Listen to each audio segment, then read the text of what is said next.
In a political environment defined by constant motion, sudden reversals, and relentless ambition, exits are rarely quiet. Yet when Republican Congresswoman Elise Stefanik announced she would withdraw from New York's gubernatorial race and decline to seek re-election to Congress, the move sent ripples through both state and national political circles. The decision did not arrive after a humiliating defeat, a scandal, or a decisive rejection by voters. Instead, it came at a moment when Stefanik remained one of the most recognizable Republican figures in the state and one of the most influential conservative voices in Washington. Her departure, therefore, raised immediate questions. Why now? What changed? And what does this mean for the Republican Party in New York and beyond? Stefanik framed her decision as a personal one, rooted in family priorities and maternal responsibility. But behind that explanation lies a far more complex political story, one that spans generational change, ideological transformation, internal party conflict, and the unique pressures facing high-profile women in modern American politics. This is the story of Elise Stefanik's rapid rise, dramatic realignment, and abrupt pause in a career that once seemed destined for even higher office. Chapter 1. A prodigy arrives in Washington. Elise Stefanik's political journey began with historic momentum.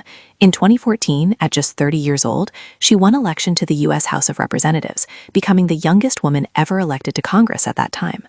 Her victory was widely celebrated, not only within Republican circles, but across the political spectrum as a sign of generational renewal. At the outset, Stefanik was viewed as a pragmatic conservative, business-friendly, policy-focused, and comparatively moderate in tone. She spoke the language of economic growth, national security, and bipartisan cooperation. Her early messaging emphasized problem-solving over partisanship, and she positioned herself as a bridge between the Republican establishment and a younger electorate. Washington noticed. Within a few years, Stefanik gained coveted committee assignments and began appearing more frequently in national media. She was articulate, disciplined, and camera-ready, qualities that helped her stand out in a crowded political field. Her rise was not accidental. Stefanik had served in multiple roles within Republican administrations and campaign operations before ever running for office. She understood power structures, messaging discipline, and institutional politics. By the late 2010s, she was already being discussed as a future party leader. Chapter 2. The Trump era changes everything. The election of Donald Trump marked a turning point, not just for the Republican Party, but for Elise Stefanik herself. Initially, Stefanik kept a careful distance from Trump's more inflammatory rhetoric. Like many Republicans at the time, she appeared uncertain about how fully to embrace a political movement that disrupted long-standing party norms. Publicly, she was measured. Privately, observers noted her strategic caution. That caution did not last. As Trump consolidated power within the GOP, Stefanik's positioning evolved. During Trump's first impeachment inquiry, she emerged as one of his most forceful defenders, delivering sharp questioning during hearings and becoming a regular presence on conservative media outlets. Her transformation was unmistakable. Stefanik shifted from being a policy-oriented moderate into a combative party loyalist, fluent in the language of grievance politics and institutional distrust. Critics accused her of abandoning earlier principles. Supporters praised her adaptability and political instinct.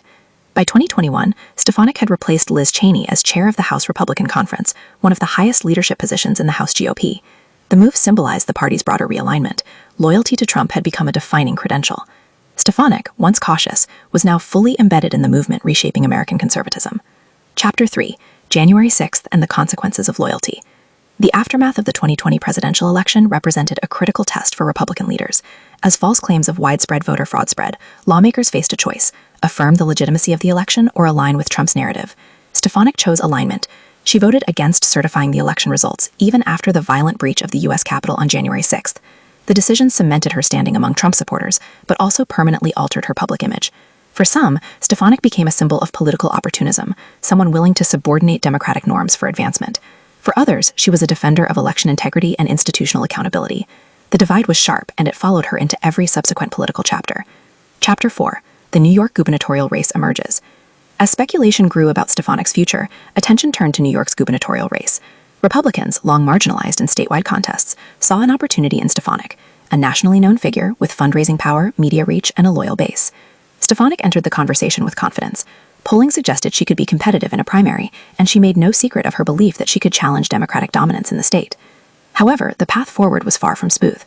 Another contender, Bruce Blackman, a county executive from New York's suburban regions, also positioned himself as a Trump-aligned conservative. Unlike Stefanik, Blackman emphasized local governance experience and political pragmatism. The Republican primary was shaping up to be divisive, expensive, and ideologically fraught. Even Donald Trump declined to pick a side, publicly praising both candidates and refusing to endorse either. Behind the scenes, party leaders worried about a damaging intra-party fight that could weaken the eventual nominee. Chapter 5. Family, Pressure, and a Private Decision. Then came the announcement. In a statement released on a Friday afternoon, Elise Stefanik declared she was withdrawing from the gubernatorial race and would not seek another term in Congress. The explanation centered on family, specifically her desire to spend more time with her young son. Stefanik acknowledged that she believed she could win the primary, but argued that continuing the campaign would not be an effective use of time given her personal priorities. As a mother, she wrote, "I would feel profound regret if I didn't further focus on my son's safety, growth, and happiness, especially at his tender age." The wording was careful, emotional, and deliberate. It framed her exit not as retreat, but as a conscious reordering of values. Supporters praised her honesty. Critics questioned whether family considerations alone explained such a dramatic decision. Adding complexity to the timing was Stefanik's recent and very public conflict with House Speaker Mike Johnson. Earlier in December, Stefanik accused Johnson of misleading colleagues about the removal of a provision she had championed from a major defense authorization bill. The dispute spilled into social media and interviews, where Stefanik described Johnson as inexperienced and questioned his leadership strength. Johnson later said the two had spoken privately and attempted to mend fences. However, Stefanik's critical posts remained online, and the tension lingered. Some observers speculated that the episode signaled deeper frustrations, either with House leadership, internal party dynamics, or both. Whether the dispute directly influenced her decision to step away remains unclear. What is clear is that it underscored the pressures facing a lawmaker navigating leadership politics, national visibility, and personal life simultaneously. Chapter 7. The Party Moves On. Following Stefanik's withdrawal, New York Republican Party Chairman Ed Cox swiftly endorsed Bruce Blakeman, urging party leaders to unify behind him. In a statement, Cox thanked Stefanik for her service while emphasizing the need to focus forward. "Bruce Blakeman has proven he knows how to win in difficult political terrain," Cox said. "He is a fighter." The endorsement effectively closed the door on Stefanik's gubernatorial ambitions, at least for now. Chapter 8. What Stefanik's exit means. Elise Stefanik's decision represents more than a personal pivot. It reflects broader realities in American politics: the relentless demands of high-level political life, the evolving role of women and mothers in leadership, the costs of ideological transformation, the volatility of modern party loyalty.